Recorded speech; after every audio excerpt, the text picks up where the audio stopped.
صحیح مسلم میں یہ حدیث موجود ہے، بخاری اور مسلم دونوں میں یہ حدیث ہے، جو وہ آخری پارٹ ہے وہ مسلم میں ہے، بخاری اور مسلم میں حدیث ہے۔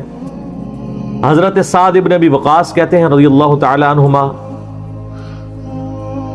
وعلیہ السلام، اور سیدنا ابو ہریرہ رضی اللہ تعالی عنہ علیہ السلام، کہ غزوہ خیبر کے موقع پر نبی صلی اللہ علیہ وآلہ وسلم نے فرمایا میں کل اس شخص کے ہاتھ میں جھنڈا دوں گا جو اللہ اور اس کے رسول سے محبت کرتا ہے، اور یہ تو چھوٹی بات ہے، اور اللہ اور اس کا رسول اس سے محبت کرتے ہیں، یہ بہت بڑی بات ہے۔ تو سعد ابن ابی وقاص کہتے ہیں کہ ہم پوری رات بے چینی میں سوئے نہیں کہ وہ خوش نصیب کون ہوگا۔ جب صبح ہوئی تو نبی علیہ السلام نے فرمایا کہ علی ابن ابی طالب کو میرے پاس بلاؤ۔ بلایا گیا، ان کی آنکھوں میں آشوب چشم تھا، نبی علیہ السلام نے اپنے مبارک لعاب دہن ان کی آنکھوں میں لگایا، مبارک ہاتھوں سے زرہ باندھی اور آپ نے روانہ کیا، اور فرمایا کہ اے علی پہلے ان کو دعوت دینا۔ میدان جنگ میں بھی کہا کہ پہلے ان کو دعوت دینا، اگر تیری وجہ سے ایک بندے کو بھی ہدایت مل گئی نا تو تیرے لیے سرخ اونٹوں سے بہتر ہے۔ اور صحابہ کرام کہتے ہیں سیدنا علی کو یہ فضیلت حاصل ہوئی، اللہ تعالیٰ نے ان کے ہاتھوں پہ فتح دے دی۔ یہ تو بخاری و مسلم میں ہے۔ مسلم شریف میں آگے الفاظ ہیں کہ سیدنا ابو ہریرہ کہتے ہیں کہ حضرت عمر فاروق رضی اللہ تعالیٰ عنہ مجھ سے کہا کرتے تھے کہ مجھے اپنی زندگی میں کبھی بھی نبی علیہ السلام کی طرف سے عمارت کا شوق پیدا نہیں ہوا، یعنی وہ کہتے تھے میری ایک یعنی زندگی میں جو عمارت والا معاملہ ہے میں اس سے دور ہی بھاگتا ہوں۔ آپ کو پتہ ہے نا حضرت ابوبکر کا بھی جب یہ مشورہ شروع کیا تو حضرت عمر نے سب سے پہلے کہا کہ جی مجھے تو ہم معافی رکھیں، باقیوں میں سے کوئی مشورہ کر لے، میں جو بھی مسلمان راضی ہو جائیں گے۔ حضرت ابوبکر نے بھی سب سے مشورہ کیا، حضرت عمر سے نہیں کیا، اور سب سے مشورہ کیا کیا کہ اس کو کر دوں، تو سب نے کہا ٹھیک ہے۔ جب اناؤنسمنٹ کی تو حضرت عمر نے کہا کہ بھی آپ نے مجھ سے مشورہ، ان کا مجھے پتا تھا تم نے تو ماننا ہی نہیں ہے، بس اب اس کو مسلمانوں کے مشورے کو قبول کرو۔ تو حضرت عمر کی ایک طبیعت میں ایک عاجزی والا معاملہ تھا، اور آپ دیکھ لیں کہ یہی عاجزی ہے جو ان کو ایمان کی طرف لے آئی ہے۔ نبی علیہ السلام کی ترمذی میں دعا ہے نا، اے اللہ عمر ابن حشام اور عمر ابن خطاب میں سے ایک کو اسلام کی دولت دے دے۔ ابو جہل کو کیوں نہیں ملی؟ میں آپ کو ایک ہی فرق ایک ہی بندے کی زبانی بتا دیتا ہوں۔ حضرت عبداللہ ابن مسعود کہتے ہیں، صحیح بخاری میں آتا ہے کہ جب اس مرنے کے قریب تھا، وہ جو دو بچوں نے اس کو قتل کر کے نیچے گرایا، بھی اس کی رمت باقی تھی، تو میں اس کی جب گردن کاٹنے کے لیے اس کے سینے پہ چڑھا تو مجھے کہنے لگا کہ تم ایک یعنی کم ذات کے آدمی نے ایک بہت بڑی سواری کے اوپر سوار ہوا ہے اور میری گردن کو نیچے سے کاٹنا تاکہ سردار کی گردن نظر آئے۔ یہ اکڑ آخری وقت میں بھی نہیں جا رہی ہے، ٹھیک ہے جی۔ اور دوسری طرف آپ حضرت عمر فاروق رضی اللہ تعالیٰ عنہ کو دیکھیں کہ بلال حبشی کو کہہ رہے ہیں، صحیح بخاری میں حدیث ہے کہ ابوبکر ہمارے سید ہیں جنہوں نے ہمارے سید بلال کو آزاد کروایا۔ عرب کے بنو عدی کا سردار ایک حبشی کو، یہ آپ امیجن ہی نہیں کر سکتے آج کہ خاندانی وہاں پہ نظام، قریش تو اپنے برابر کسی کو سمجھتے نہیں تھے، سیدنا بلال کہہ رہے ہیں۔ اور ایک دفعہ جب ابو جہل پٹائی کر رہا تھا عبداللہ ابن مسعود کی، دھکا مار کے چلا گیا۔ یہ سب کچھ عمر سیریز میں فلمایا قطر والوں نے، تو وہ اب وہ نیچے گرے پڑے ہوئے ہیں، حضرت عمر وہاں سے گزر ہوتے ہیں، ابھی اسلام نہیں قبول کیا ہوتا، تو وہ ہاتھ پکڑ کے اسے اٹھاتے ہیں، تو عبداللہ بن مسعود کی زبان سے نکل جاتا ہے کہ واللہ تم ان دونوں میں سے بہتر ہو۔ تو یعنی جو نبی علیہ السلام نے دو مانگے ہیں نا، ان میں سے تم بہتر ہو، یعنی عاجزی ہے، یعنی ہے کافروں کی پارٹی میں اور میرے ساتھ بھی اس نے سلوک کر رہے ہو، اور وہی ہوا، اللہ تعالیٰ نے ان کو قبول کر لیا۔ تو دولت اسلام کی دولت کا نہیں کہا تھا، ان میں سے کسی کے ذریعے اسلام کو عزت دی۔ ہاں یہ بھی ہے، یہ دو علیحدہ حدیث ہیں، دو علیحدہ، ترمذی میں دونوں روایتیں موجود ہیں۔ اچھا اب آپ دیکھیں کہ سیدنا عمر فاروق رضی اللہ تعالیٰ عنہ کہتے ہیں، حضرت ابو ہریرہ کہتے ہیں مسلم شریف کی اس حدیث میں کہ حضرت عمر مجھے کہا کرتے تھے مجھے پوری زندگی کبھی عمارت کا شوق نہیں ہوا سوائے اس دن کے کہ جس دن علی کو جھنڈا ملا، مجھے بھی خواہش تھی کہ کاش نبی علیہ السلام مجھے وہ جھنڈا دیتے۔ یہ حضرت علی کے لیے بہت بڑی فضیلت ہے اس حوالے سے کہ سیدنا عمر ان پر رشک کرتے تھے۔ باقی ایک سنن الکبریٰ البیہقی میں من گھڑت روایت ہے کہ حضرت عمر کہا کرتے تھے، وہ جو ایک بڑی مشہور بیان کر رہے ہوتے ہیں کہ جی وہ ستاروں کے برابر کس کی نیکی ہیں، حضرت عائشہ نے پوچھا، ان کا بھی تیرے باپ کی ہیں، تو حضرت عمر کی ہیں، تو پوچھا کہ میرے باپ کی، ان کا بھی ان کی تو ایک نیکی جو ہے وہ غار ثور کی سب پہ بھاری ہے۔ اس حدیث کو شیخ البانی نے، شیخ زبیلی زئی صاحب نے، دونوں نے لکھا ہے یہ موضوع حدیث ہے، وضع کی گئی حدیث ہے، لیکن یہ ہمارے مسلمانوں کے بچے کو یاد ہے، جعلی حدیث ہے، ضعیف نہیں سر، گھڑی ہوئی حدیث ہے۔ اور جو مسلم شریف کی حدیث تھی وہ ہم نے آگے ایکسپلور کیا کہ حضرت عمر کہتے تھے مجھے علی پر رشک ہے کہ مجھے وہ جھنڈا نہیں ملا اور علی کو ملا۔ دوسری طرف سیدنا علی بھی سیدنا عمر سے بڑی محبت کرتے تھے۔ بخاری اور مسلم دونوں میں حدیث ہے، مشکات میں بھی آپ کو مل جائے گی، 3 جلد میں، حضرت ابو بکر عمر کے فضائل کے چیپٹر میں۔ عبداللہ ابن عباس کہتے ہیں کہ سیدنا عمر کی میت رکھی ہوئی تھی اور لوگ ان کی میت پہ رو رہے تھے اور اپنے اپنے انداز میں ان کے اوپر سلام پیش کر رہے تھے کہ آپ کی وجہ سے اللہ نے اسلام کو اتنا عروج دیا، رومن اور پرشین امپائر گر گئیں، یرموک اور قادسیہ میں اللہ نے مسلمانوں کو فتوحات دیں۔ اور کہتے ہیں اتنے میں ایک شخص میرے پیچھے آگے کھڑا ہوا، کیونکہ میں بھی میت کے سامنے بیٹھا ہوا تھا، تو اس نے میرے کندھے کے اوپر آ کے یوں کونی رکھ لی اور اس نے سیدنا عمر کی میت کو مخاطب کر کے کہا کہ اللہ تجھ پہ رحم کرے اے عمر ابن خطاب۔ میں نے اللہ کے محبوب صلی اللہ علیہ وآلہ وسلم سے بارہا سنا تھا کہ میں ابو بکر اور عمر فلاں جگہ گئے، میں ابو بکر اور عمر داخل ہوئے، میں ابو بکر اور عمر نکلے، مجھے امید تھی کہ تم اپنے ان 2 ساتھیوں کے ساتھ جا کے ملو گے۔ کون سے 2 ساتھی؟ سیدنا ابو بکر اور سیدنا محمد رسول اللہ صلی اللہ علیہ وآلہ وسلم۔ اور اللہ کی قسم اس روئے ارض پہ تم وہ شخص تھے کہ مجھے خواہش ہے کہ میں تمہارے اعمال کے ساتھ اللہ کے حضور پیش ہوں۔ ظاہر ہے اتنا بڑا عروج سر، انسانی تاریخ کا سب سے بڑا ریولوشن نبی علیہ السلام کا، اس کی ایپیکس سیدنا عمر کے دور میں ہوئی ہے، اور یہ اللہ کا معجزہ ہے۔ نبی علیہ السلام کی مبارک زندگی میں انقلاب آتا نا تو اس طرح کے تو بہت لیڈر پہلے بھی آئے تھے جنہوں نے اپنی زندگیوں میں انقلاب لے کے آئے تھے۔ یہ معجزہ یہ تھا کہ وہ شخص دنیا سے چلا گیا، ہزاروں اس کے ماننے والے مرتد ہو گئے عرب قبائل، اور چند مخلص ساتھی ساتھ ہیں، اس کے باوجود اللہ نے رومن اور پرشین امپائر الٹوا دیے۔ کتنا بڑا معجزہ ہے۔ اگر نبی علیہ السلام اپنی مبارک زندگی میں کر جاتے، وہ تو اسکندر اعظم بھی کر گیا، بعد میں چنگیز خان نے بھی کیا، بڑے بڑے لیڈر آئے۔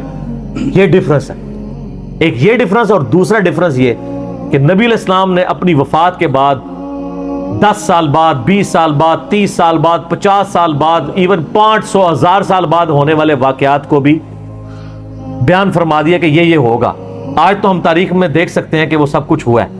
اگر آپ کو شوق ہو تو دلائل النبوہ امام بیہقی کی کتاب ہے، 3500 حدیث پہ، 5ویں صدی ہجری میں لکھی گئی ہے۔ اس میں 500 سال میں جو نبی علیہ السلام کی پروفیسیز پوری ہوئی ہیں نا، منوان اسی طریقے سے موجود ہیں۔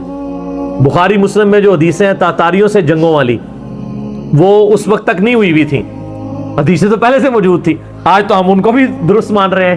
ٹھیک ہے، نبی علیہ السلام نے پریڈکشن کی تھی کہ ان قریب کیسر روم ختم ہوگا، قیامت تک کوئی کیسر نہیں ہوگا، بخاری مسلم کی حدیث ہے، اور دیکھ لیں قیامت تک کوئی کیسر نہیں ہوا۔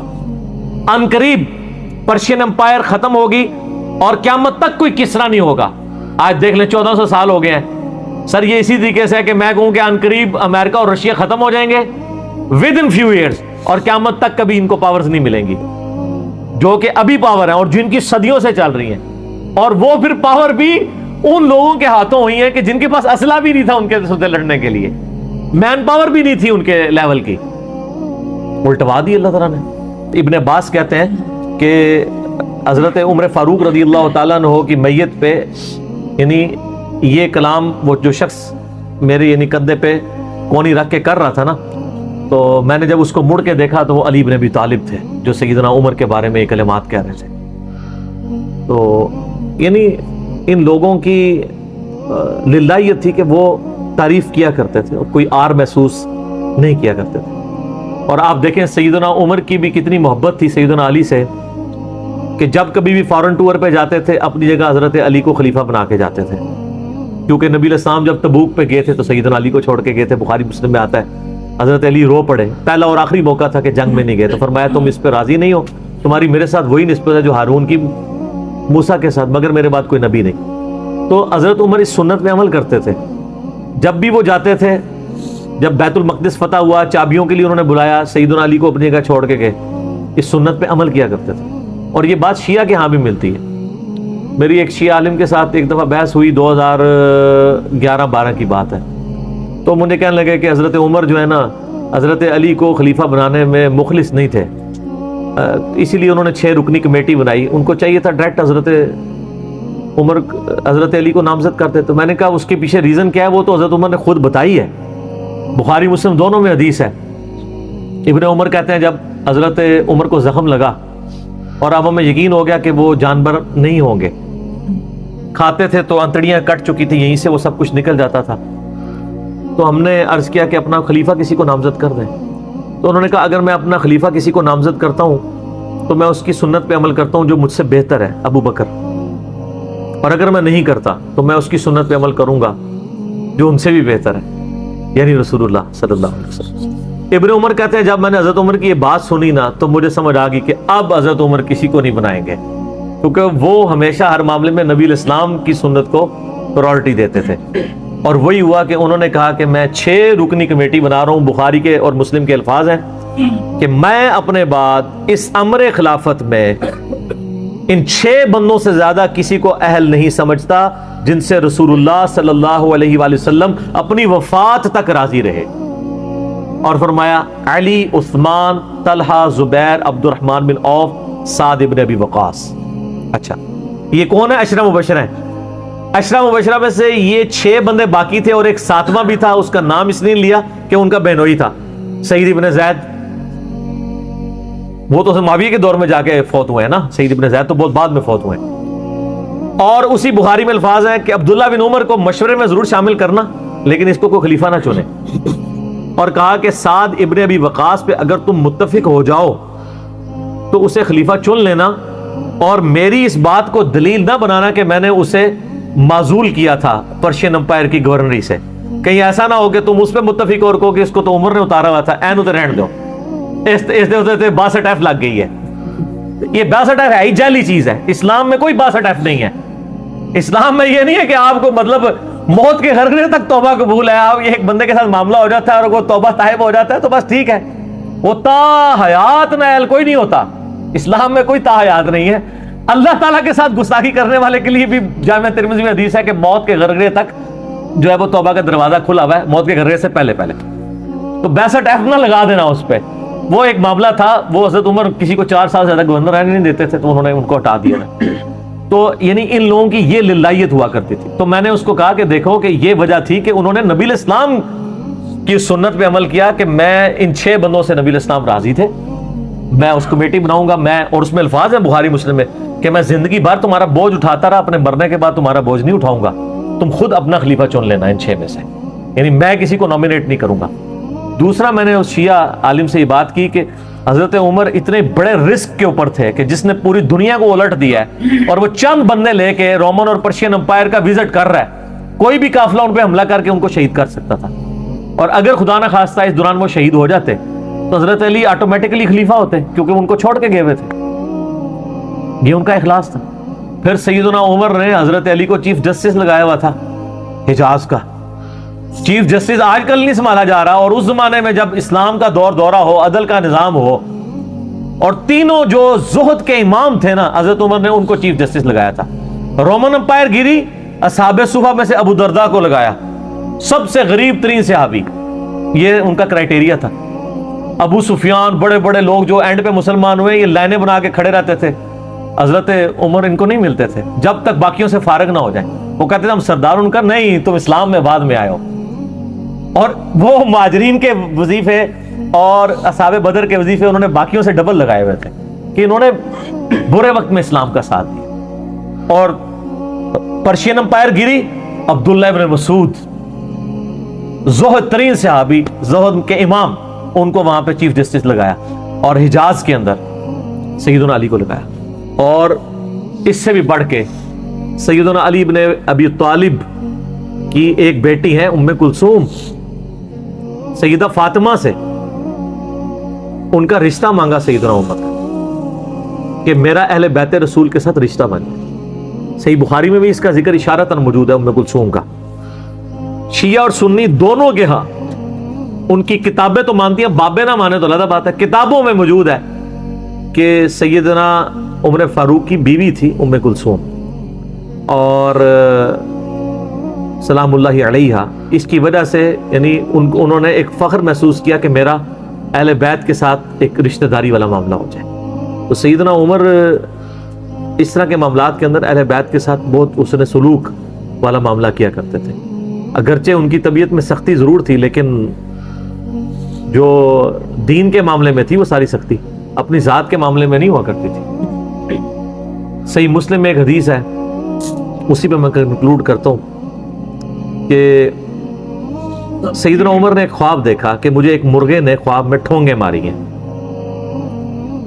تو انہوں نے پھر اگلے دن خطبہ دیا. انہوں نے کہا کہ میں نے خواب میں دیکھا ہے کہ اس طرح مجھے ایک مرغ نے چونچے ماری ہیں خواب کے اندر. میں نے اس کی تعبیر یہ کی ہے کہ عنقریب مجھے قتل کر دیا جائے گا، اور اگر بائی چانس اچانک میں مار دیا جاؤں، یہ تو کسی کو نہیں پتا تھا کہ وہ ایک تقریباً 3-4 دن تک زخمی حالت میں ہوش میں رہیں گے. اچانک بھی تو مار سکتے تھے اگر گردن اتر جاتی. اگر میں اچانک مار دیا جاؤں تو تم اس امر خلافت کو ان 6 بندوں سے باہر نہ جانے دینا. صحیح مسلم میں ان 6 بندوں کے نام نہیں ہیں، لیکن بخاری میں وہ نام بھی ہیں، سیدنا علی، عثمان، طلحہ، زبیر، عبد الرحمن بن عوف اور سعد ابن ابی وقاص. اور انہوں نے کنسنسس کے ساتھ پھر بعد میں سیدنا علی اور عثمان ہی بچ گئے تھے، ان میں ٹائی پڑ گئی تھی تو الٹیمیٹلی پھر حضرت عثمان کو چن لیا گیا. تو اگر میں اچانک مار دیا جاؤں تو ان 6 بندوں سے باہر کسی کو خلیفہ نہ چننا، اور مجھے پتا ہے کہ جب تم ان 6 بندوں میں سے کسی کو خلیفہ چنو گے تو کچھ لوگ تمہاری مخالفت کریں گے، اور یہ وہی لوگ ہیں جن کو میں نے اسلام کی خاطر اپنے ہاتھوں سے مارا ہوا ہے. یعنی وہ لوگ جو بالکل اینڈ پہ مسلمان ہوئے ہیں، جن سے ہم نے غزوہ بدر، خندق، احد لڑی ہوئی ہے. اب یہ اینڈ پہ مسلمان ہوئے ہیں، چونکہ وہاں پہ بھی انہوں نے حکمرانی دیکھی ہوئی ہے، تو یہاں پہ بھی ان کی خواہش یہ ہوگی کہ ان میں سے کسی کو خلیفہ چنا جائے. تو جب تم دیکھو کہ ایسے لوگ اس خلافت کے دشمن ہیں، ان 6 میں سے کسی بندے کی خلافت کے مخالفت کر رہے ہیں، تو تم سمجھ لینا کہ یہ لوگ اللہ کے دشمن، اور دوسرے الفاظ تو بڑے سخت ہیں، کافر ہیں. اب اس کی انجینئرنگ میں نہیں کرتا، وہ پھر کسی اور طرف بات چلی جائے گی. آپ میرا ریسرچ پیپر واقعہ کربلا کا حقیقی پس منظر 72 صحیح الاسناد احادیث کی روشنی میں، جس میں میں نے 200 روایتیں اکثر بخاری مسلم سے پیش کی ہیں، اس کے سٹارٹ میں نے حدیث لکھ کے پھر لکھا ہے کہ اب آئندہ صفحات میں آپ کو پتہ چلے گا کہ سیدنا عمر اسلام کا دشمن کن لوگوں کو سمجھتے تھے. اور یہی الفاظ صحیح بخاری میں عبداللہ بن عمر نے بھی استعمال کیے تھے. کس کے بارے میں کیے تھے وہ ہمارا ریسرچ پیپر پڑھیں. ٹھیک ہے جی.